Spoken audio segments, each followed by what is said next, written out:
Fortunately, that heartbreaking story isn't the only tragedy to come out of the Windy City this weekend as the carnage continues on the streets of Chicago. Between Friday and Sunday, there were 54 shooting incidents, wounding 86 and killing 13 people. Now, outraged residents are asking, where is the mayor, Lori Lightfoot, as the city spirals out of control under her watch. Brittany Benson knows the true cost of Lightfoot's failure as her 15-year-old son, Damarion, was gunned down on the city streets last month, and another example of the senseless violence. Brittany Benson joins me now along with Violence Interrupter Executive Director T.O. Hardiman. Brittany, can you tell me the story of your son, Damarion? When you got that phone call, what did you do? Well, what happened was I talked to Damarion about 5:53. He had asked me what I was doing, and I told him I was cooking. And he was like, oh, yeah, I'm coming home. I'm like, well, come home because, we got to take care of some important business. He was like, all right, Ma, I love you, Ma. And that was the last time I spoke with him. So it had to be around 6:11. My mom was calling me back to back. So I didn't pick up. I'm like, maybe she didn't want nothing at that moment. I wasn't thinking. And so my sister-in-law called me. She was like, tell me this not true. Me, I'm like, what are you talking about? So my sister called me. She was like, she was crying. She was like, where you at? Meet me at Stroger Hospital. So, I get to Stroger Hospital, and I knew something was wrong because at that moment, it felt like my stomach was caving in, and it felt like I had to regurgitate. It was weird, and it felt awkward.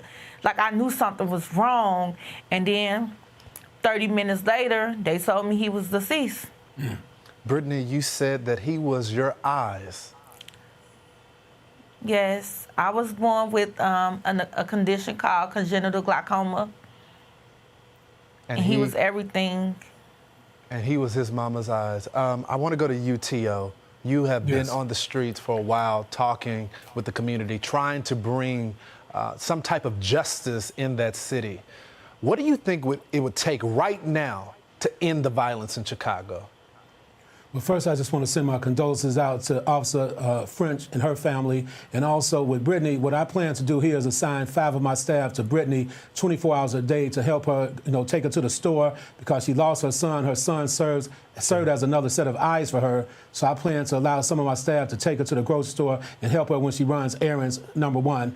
And number two, I just want to say this. What it will take to really stop the gun violence in Chicago, we need to pretty much assemble a big unit of African-American men that are really concerned about these young guys out here. And we need to swarm the community in big numbers and actually bring them guys to the table of peace and try to mediate all those conflicts out there with them young guys, because the young guys are looking for help, but instead they're shooting and killing one another because they do not know how to resolve conflicts out there, so it turns deadly. T.O., I've been to Chicago several times, talked with the young brothers, talked with the community, tried to get the mayor on the record. And one thing that I have noticed is that these young people aren't being given a choice anymore. The violence is ruling the city. It's either you join the gangs or you die now. And so you're not just going after the drug dealers and the gang members on the street. You're going after the people that are responsible for converting these young minds. They don't have a choice anymore, T.O. Well, people have to understand worldwide, the gun violence problem in Chicago, Baltimore, New Orleans, Memphis, St. Louis is cultural and it's tribal. If you do not address the culturalism with the gun violence, because people are conditioned to respond a certain way here when it comes to gun violence. So all the experts out there in the field, if they do not understand the culture and the history of the gun violence with African-American people. And I say this because over 80% of the gun violence occurs in the African-American community. But today, this interview is about Brittany, so I'm not going to take up much more time, if you don't mind, because I want Brittany. It's all about Brittany Benson today. Yeah, I appreciate that. Brittany, I want to go back to you. If you had the opportunity to talk to the mayor, the DA, and all the elected officials that are representing Chicago, what would you tell them?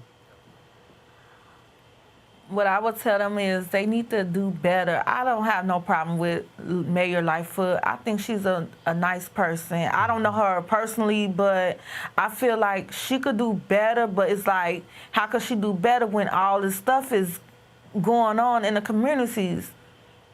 Yeah. So often, T.O., it is being said that Kim Fox, the DA, is allowing these offenders to be back out, no bail. They put an ankle bracelet on them and they commit the crimes again. What would you say to her? Well, that's what happens when you make decisions from the mountaintop and you're not interviewing and talking to the people down in the valley.